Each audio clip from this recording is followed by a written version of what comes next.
마술사 시몬이 돈으로 사도들에게서 이적을 행하는 능력을 사려고 할 때 베드로는 내가 하나님의 선물을 돈 주고 살 줄로 생각하였으니 내 은과 내가 함께 망할지어다 라고 대답하였다.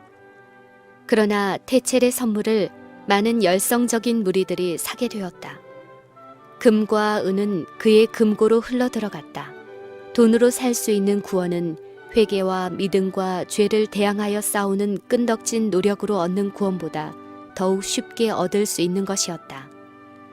면죄부의 교리는 로마교 안에 있는 경건하고 학식 있는 사람들로부터 반대를 받아왔다.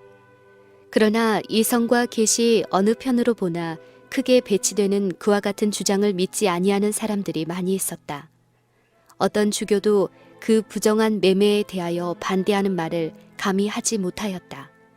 그러나 많은 사람들의 마음은 혼란하고 불안해 가고 있었다. 그들은 하나님께서 당신의 교회를 정결케 하시기 위하여 무슨 방법을 쓰시지는 아니하실지 물었다. 루터는 여전히 법왕교에 충실한 한 사람이었으나 사죄권 발매자의 망령되고 참남된 행위를 보게 되자 전율할 수밖에 없었다. 그가 심우하는 교회의 신자들 가운데도 사죄권을 산 사람들이 많이 있었다. 그들은 루터에게 와서 여러 가지 죄를 고백하고 사면을 구하였다. 그러나 그들은 죄를 뉘우치고 새로운 생애로 들어가려는 희망으로 그렇게 하는 것이 아니고 면죄부를 샀으므로 면죄 받아야 한다는 것이었다. 루터는 단연히 이를 물리치고 그들이 회개하여 생애의 변화를 일으키지 아니하면 그 죄로 인하여 멸망을 받을 수밖에 없다고 경고하였다. 난처한 지경에 빠진 그들은 테첼에게로 가서 그들의 참회 청문승인 루터가 그들의 고백을 받아주지 않았다는 사실을 말하고 어떤 사람들은 그들의 돈을 도로 돌려달라고 담대히 요구하였다. 그러자 그 승려는 경노하였다. 그는 가장 무서운 저주를 하고 거리 모퉁이에 불을 피우고 나는 이 신성한 면죄부를 반대하는 모든 이단자를 화형에 처하라는 명령을 법왕으로부터 받았다고 소리질렀다. 95개조의 논제를 공개함. 이제 루터는 진리의 투사로서 자기의 사업에 담대히 착수하였다. 그는 강단에서 소리 높여 열렬하고도 엄숙하게 경고하였다. 그는 청중에게 죄가 얼마나 무서운 것임을 밝혀주는 동시에 사람이 자력으로 죄악을 추호라도 경감시키거나 제거할 수 없고 그 형벌을 면할 수도 없다고 가르쳤다. 하나님께 회개하고 그리스도를 믿는 것밖에는 죄인이 구원받을 수 있는 길이 없다. 그리스도의 은혜는 돈으로 살 수 없고 다만 값없이 받는 선물이다. 그는 사람들에게 사죄권을 사지 말고 믿음으로 십자가의 구주를 쳐다보라고 권면하였다. 그는 구원을 얻기 위하여 굴욕과 고난으로 헛되이 노력한 자기의 쓰라린 경험을 말하고 자신을 보지 않고 그리스도를 믿음으로 평안과 기쁨을 얻었다는 사실을 청중들에게 보증하였다. 테첼이 속죄부의 매매와 불경한 언동을 계속하고 있었으므로 루터는 거기에 대하여 한층 더 효과적인 항의를 하려고 결심하였다. 마침 기회가 왔다. 비텐베르크 성교회에는 여러 가지 유물들이 보관되어 있었으며 특정한 축제일들에는 그것들을 일반에게 공개하였다. 그리고 그날에 교회에 와서 참여하는 자는 죄의 용서를 완전히 받은 것으로 되어 있었다. 그러므로 그 축일에는 수많은 사람이 그곳으로 모여들었다. 때마침 그 축제일들 중에서 가장 중요한 제성제가 가까이 다가오고 있었다. 그 전날에 루터는 회당으로 모여드는 군중들과 함께 가서 면죄부의 교리에 항의하는 95개조의 논제를 기록한 종이를 그 성전의 출입문에 붙여놓았다. 그리고 그는 그 논제에 대하여 반대 의견을 가진 사람들에게는 이튿날 대학에서 거기에 대한 답변을 하겠노라고 발표하였다. 그의 논제는 일반의 주의를 끌었다. 사람들은 그것을 읽고 또 읽은 다음에 그것을 사방에 전하였다. 대학 안에서와 온 성에 큰 소동이 일어났다. 이 논제로 말미암아 죄를 사유해주고 죄의 형벌을 면하게 해주는 권세가 법왕이나 어떤 다른 사람에게도 위임된 적이 결코 없었다는 사실이 명확하게 드러났다. 그러한 계획은 미신적인 사람들의 마음을 이용하여 금전을 사취하려는 사기적 술책, 곧 사단이 그 거짓된 일을 의뢰하는 모든 자들을 멸망시키기 위하여 취한 수단에 불과하였다. 그리스도의 복음만이 교회 안에 있는 가장 가치 있는 보배이며 그 복음에 나타난 하나님의 은총은 믿음과 회개로서 그것을 구하는 모든 사람에게 값없이 주어진다는 것이 또한 분명히 밝혀졌다. 루터의 논제는 토론을 요구하였으나 아무도 거기에 응하는 자가 없었다. 그가 제시한 문제들은 수일 내에 온 독일에 퍼지고 몇 주일 안에 각 그리스도 교국들에 전파되었다. 교회 안에서 퍼져가고 있는 무서운 죄악을 보고 탄식하면서도 그 기세를 꺾을 방법을 알지 못하던 많은 경건한 로마 교도들은 큰 기쁨으로 이 논제들을 읽고 하나님의 음성이 그 속에 있음을 인정하였다. 그들은 법왕청에서 흘러나오는 타락의 조류를 막기 위하여 주님께서 자비하게도 당신의 손을 펴시는 줄로 알았다. 왕후들과 지방 장관들은 한번 결정한 일이면 아무도 탄원할 수 없는 그 교만한 권력을 쳐부수게 된 것을 속으로 은근히 기뻐하였다. 사제권 제도의 부인과 그 영향. 그러나 죄를 사랑하는 미신적인 사람들은 자기들의 두려움을 진정시켜주던 궤변이 사라져버렸으므로 놀랐다. 범죄를 인가해주는 그들의 사업이 방해를 받고 그들의 이득에 위협을 느끼게 된 교활한 승려들은 격분하였으며 그들의 주장을 관철시키기 위하여 결속하였다. 이에 개혁자는 혹독한 무고를 당하게 되었다. 어떤 자들은 그가 충동으로 조급한 행동을 하였다고 비난하였다. 또 다른 사람들은 그를 참남된 자라고 욕하고 하나님의 지도를 받는 것이 아니라 교만하고 건방진 행위를 하고 있다고 비난하였다. 그러나 루터는 다음과 같이 대답하였다. 사람이 어떤 새 의견을 주장하게 될 때 교만해 보이지 않거나 싸움을 일으키는 것처럼 보이지 않으면서 그런 일을 할 경우가 드물다는 것을 누가 모르겠는가? 그리스도와 모든 순교자들이 죽임을 당하게 된 이유는 무엇인가? 그들은 그 당시의 지혜를 멸시하는 교만한 사람들처럼 보였던 연고이며 그들이 옛날부터 전해오는 가르침을 겸손하게 받아들이지 아니하고 새로운 방향으로 나아갔던 까닭이다. 그는 다시 말을 이었다. 내가 하는 일은 무엇이든지 사람의 판단력으로 할 것이 아니라 하나님의 지시에 따라서 할 것이다. 만일 그 일이 하나님께 속한 일이라면 누가 그것을 방해할 수 있겠는가? 그것이 하나님의 일이 아니라면 누가 능히 그 일을 진전시킬 수 있겠는가? 이것은 내 뜻이 아니요 그들의 뜻도 아니며 또 우리의 뜻도 아니요 하늘에 계신 거룩하신 아버지 바로 당신의 뜻이니이다. 루터는 성령의 감동을 받고 그 일을 시작하였으나 그 사업을 전진시키려면 무서운 투쟁을 면할 수 없었다. 원수들의 비난과 그의 목적에 대한 그들의 오해와 그의 동기와 인격에 대한 신랄하고 온당치 않은 비난 등이 거센 홍수처럼 엄습해왔다. 그는 교회와 학교 안에 있는 백성들의 지도자들이 즐거이 개혁 사업에 참여하고 그와 연합해 줄 것을 굳게 믿었다. 그는 높은 지위에 있는 사람들로부터 격려의 말을 듣고 기쁨과 희망으로 고무되었다. 그는 이미 선견 지명을 가지고 교회 안에 더욱 광명한 새벽이 밝아오는 것을 보았다. 그런데 격려가 비난과 정죄로 돌변하였다. 정부와 교회의 많은 고관들은 그의 이론의 정당성을 확신하였으나 그 진리들을 승인하게 되면 미국에 큰 변혁이 초래되리라는 것을 알았다. 백성들이 계몽되어 개혁을 일으키게 되면 사실상 로마의 권위를 해치고 그 금고로 흘러들어가는 무수한 보화의 물줄기를 멈추게 하여 법왕교회 지도자들의 낭비와 사치를 크게 줄어지게 할 것이었다. 그뿐 아니라 일반 대중들을 제각기 분별력 있는 사람으로 생각하고 행동하도록 가르쳐서 그리스도만을 구주로 쳐다보게 한다면 법왕의 보좌는 전복되고 필경에는 그들 자신들의 권위도 상실될 것이었다. 그러므로 그들은 하나님께서 주신 지식을 거절하고 하나님께서 그들을 계몽시키기 위하여 보낸 사람을 반대함으로써 그리스도와 진리를 다 같이 배반하는 행동을 취하였다. 루터는 자기 자신, 곧 지상의 가장 큰 세력을 대항하고 있는 자기 자신을 바라보고 전율하였다. 어떤 때에는 그가 과연 하나님의 지도를 따라서 법안교의 권위에 대항하고 있는 것인지 의심하기도 하였다. 그는 또 다음과 같이 기록하였다. 지상의 군왕들과 온 세계가 두려워하고 떠는 법안권을 대항하여 일어선 나는 대체 무엇이냐? 처음 2년간 마음속으로 어느 정도의 고민을 하였으며 실망과 낙담을 겪었는지 아무도 모를 것이다.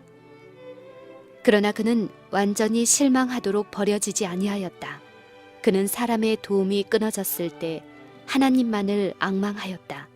그리하여 그는 전능하신 하나님의 손을 붙들 때에 절대로 안전하다는 것을 배웠다. 탄압과 핍박이 일어남. 개혁 사업을 후원하는 한 친구에게 루터는 다음과 같이 편지하였다. 우리는 연구와 지력으로 성경을 깨달을 수 없다. 그대가 제일 먼저 해야 할 일은 기도이다. 하나님께서 크신 자비를 그대에게 허락하셔서 그대가 성경의 참뜻을 이해할 수 있도록 간구하라. 하나님께서 친히 말씀하신 바와 같이 저희가 다 하나님의 가르치심을 받으리라. 그러므로 하나님의 말씀의 저자이신 하나님 외에는 그분의 말씀을 해석할 자가 없다. 자기의 이해력을 의지하지 말고 전적으로 하나님만을 의지하고 성령의 감화력만을 의지하기 바란다. 그리고 그 사실을 체험하고 있는 한 사람의 말을 믿어라. 여기에는 이 시대를 위한 엄숙한 진리를 다른 사람들에게 전하도록 하나님의 부르심을 받았다고 생각하는 사람들에게 주는 중요한 교훈이 있다. 이러한 진리들은 사람이 만들어낸 전설이나 이야기를 사랑하는 사람들과 사단의 적개심을 일으킬 것이다. 악의 세력과 투쟁할 때는 사람의 지력과 지혜 이상의 무엇이 있어야 한다. 원수들이 관례나 유전이나 법왕의 권위나 주장을 가지고 대항해 올 때 루터는 성경, 오직 성경으로서 그것들을 대항하였다. 성경에는 그들이 대답할 수 없는 논증이 있었다. 그러므로 형식과 미신의 종이 된 그들은 마치 유대인들이 그리스도의 피를 달라고 소동했던 것처럼 루터의 피를 달라고 소동하였다. 로마 교회 열성 분자들은 그는 이단자이다 라고 부르짖었다. 그와 같이 무서운 이단자를 잠시라도 살려두는 것은 교회에 대한 큰 반역이다. 그를 죽일 교수대를 세우자. 그러나 루터는 그들의 분노의 제물이 되지 아니하였다.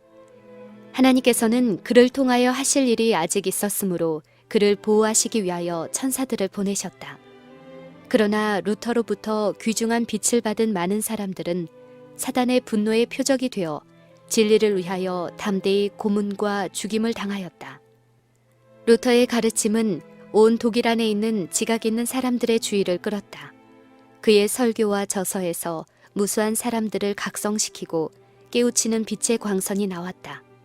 산 믿음이 매우 오랫동안 교회가 고수해온 죽은 형식주의를 대신하게 되었다. 백성들은 날마다 로마 교회 미신에 대한 확신을 잃어가고 있었다. 편견의 장벽은 제거되어 갔다. 루터가 모든 교리와 주장을 시험하는 데 사용해온 하나님의 말씀은 좌우의 날선 검처럼 백성들의 마음속을 뚫고 들어가고 있었다. 도처에서 영적 향상에 대한 갈망이 일깨워지고 있었다. 전에 없던 의에 대한 주림과 목마름이 도처에서 일어났다. 오랫동안 인간의 의식과 지상의 중보자들만을 바라보고 있던 사람들의 눈이 이제는 회개와 믿음으로 그리스도와 십자가에 못 박히신 분을 바라보게 되었다. 이처럼 일반 사람들의 관심이 퍼져감에 따라 법왕의 권력은 한층 더 위협을 받게 되었다. 루터는 이단을 주장하는 자라는 고소에 답변하기 위하여 로마로 출두하라는 명령을 받았다. 이 명령은 그의 친구들에게 공포감을 주었다. 그들은 예수님의 순교자들의 피에 이미 취한 타락한 로마에 루터를 보내는 것은 그를 위험 속에 빠뜨리는 것과 같다는 사실을 알았다. 그들은 루터가 로마에 가는 것을 반대하고 그가 독일에서 신문을 받도록 해달라고 요구하였다. 절친한 친구 멜란히톤. 이와 같은 주서는 마침내 효력을 거두게 되어 법왕의 사절이 그 소송을 심리하게 되었다. 법왕이 그 사절에게 전달한 내용에 의하면 이미 루터는 이단자로 선고를 받고 있다. 그러므로 법왕의 사절에게는 지체하지 않고 구형할 의무가 주어져 있었다. 그런데 만일 그가 자기의 주장을 고집하고 법왕의 사절이 그를 체포할 수 없을 때에는 사절은 독일 전국에서 그의 인권을 박탈하고 그를 추방하고 저주하며 그에게 동조한 모든 사람들을 파문할 수 있는 권한을 부여받고 있었다. 그뿐만 아니라 법왕은 그의 사절에게 그 지독한 이단을 완전히 뿌리 뽑기 위하여 황제 이외에는 국가와 교회의 어떤 고관이든지 간에 루터와 그의 지지자들을 체포하여 로마의 복수의 손에 넘겨주는 일을 등한히 하는 자는 모두 파문하라고 지시하였다. 여기에 로마교의 참 정신이 나타났다. 그 문서 전부를 볼 때 거기는 그리스도인의 원칙은 고사하고 통속적인 정의의 흔적조차도 찾아볼 수 없다. 루터는 로마에서 매우 먼 곳에 있었으므로 그는 자기의 입장을 설명하거나 변호할 기회를 갖지 못하였다. 더욱이 소송에 대하여 신문도 받기 전에 즉결 처분으로 그는 이단자라는 선고를 받았고 그 같은 날에 권고와 고소와 심판과 판결을 받게 되었다. 이 모든 일이 소위 나라와 교회의 유일한 최고의 절대 권위자요 거룩한 아버지로 자처하는 자로 말미암아 이루어졌다. 루터에게 진실한 친구의 동정과 조언이 가장 필요하였을 때 하나님께서는 당신의 섭리로서 멜란히톤을 비텐베르크로 보내셨다.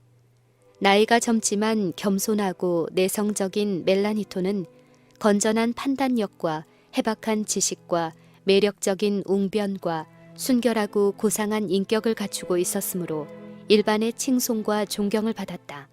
그의 부드러운 성격은 그의 뛰어난 재능보다 더욱 훌륭하였다. 곧 그는 열렬한 복음의 사도가 되고 루터의 가장 신임받는 친구가 되고 그의 귀중한 동지가 되었다. 그의 온유하고 신중하고 조심성 있는 성질은 과감하고 용감한 루터의 성질을 보완해 주기에 충분하였다. 이 두 사람이 연합함으로 개혁 사업은 한층 더 보강되었고 이것이 루터에게 큰 용기의 근원이 되었다. 법왕 사절의 신문을 받음. 신문 장소가 아우구스부르크로 지정되었으므로 루터는 도보로 그곳을 향하여 출발하였다. 두려운 위험이 그를 기다리고 있었다. 도중에서 그를 체포하여 살해하라는 풍문까지 돌았으므로 그의 친구들은 이와 같은 위험한 모험을 하지 못하도록 그에게 간청하였다. 그들은 그로 하여금 잠시 동안 비텐베르크를 떠나서 그를 기꺼이 영접하여 보호해 줄 사람을 찾아가서 몸을 피하라고까지 하였다. 그러나 그는 하나님께서 지정해 주신 그 자리에서 떠나가고자 하지 않았다. 어떠한 폭풍이 그에게 불어올지라도 그는 진리를 고수하기 위하여 계속적으로 충성해야 했다. 그는 말하였다. 나는 에레미야와 같이 투쟁과 싸움의 사람이다. 그들의 협박이 더하면 더할수록 나의 기쁨도 증가될 것이다. 그들은 이미 나의 명예와 명망을 꺾어버렸다. 한 가지 남은 것이 있다면 그것은 이 가련한 나의 육체뿐이다. 이것마저 빼앗아 간다 해도 두렵지 않다. 그들은 내 생명을 불과 몇 시간으로 단축시킬 수 있을 것이다. 그러나 나의 영혼만은 그들이 빼앗을 수 없다. 그리스도의 말씀을 세상에 전파하고자 하는 사람은 어느 순간이든지 죽음을 각오하여야 한다. 루터가 아우구스부르크에 도착하였다는 소식은 법왕의 사절을 매우 기쁘게 하였다. 세계의 이목을 집중시킨 폐역무도한 이단자가 이제 로마의 권세 아래 들어온 것처럼 느껴졌다. 그러므로 법왕의 사절은 그를 놓치지 않겠다고 결심하였다. 개혁자는 통행권을 가지지 않고 왔다. 그의 친구들은 그것이 없이 법왕의 사절 앞에 나타나지 말도록 간청하는 한편 그들 자신이 황제로부터 그것을 얻고자 교섭하였다. 법왕의 사절은 루터로 하여금 자신의 주장을 취소하게 하든지 그것이 안 되면 그를 로마로 보내어 후스와 제롬이 당한 것과 똑같은 운명에 빠뜨리고자 계획하였다.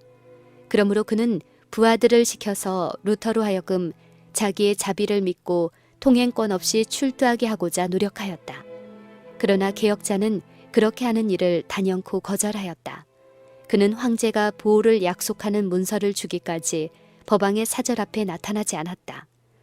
법왕 측에서는 루터를 설복시키기 위한 하나의 술책으로 부드러운 태도를 취하고자 작정하였다. 법왕의 사절은 그와 회견하면서 매우 우호적인 태도를 나타냈다. 그러나 그는 루터에게 무조건 교회의 권위에 복종하고 어떤 점에서든지 이론과 의문을 제기하지 말고 굴복하기를 요구하였다. 그는 자기가 취급하고 있는 사람의 성격을 올바르게 판단하지 못하였다. 이에 대하여 루터는 교회에 대한 자기의 관심과 진리에 대한 욕망과 자기의 가르침에 대하여 제기하는 온갖 반대에 즐거이 답변할 마음과 어떤 특별한 대학에서 자기의 교리를 검토하겠다면 쾌히 응할 의사가 있다는 것 등을 표명하였다. 그러나 그는 오류에 대한 판명이 나기도 전에 신앙의 취소만을 요구하는 법왕의 사절의 태도에는 반대하였다. 법왕 측의 반응은 오로지 취소하라, 취소하라는 말뿐이었다. 루터는 자기의 주장이 성경에서 나온 것이므로 진리를 부인할 수 없다고 단호하게 언명하였다. 루터의 이론에 대답할 수 없게 된 법왕의 사절은 비난과 욕설과 책망을 쏟아놓음으로 위압하고 교부들의 말과 전설을 여기저기서 인용하여 늘어놓음으로써 루터에게 더 이상 말할 기회를 주지 아니하였다. 그런 상태로 회의를 계속하면 결국 헛수고만 하게 될 것을 안 루터는 드디어 그의 답변을 문서로서 제출하라는 마지못한 허락을 받아냈다.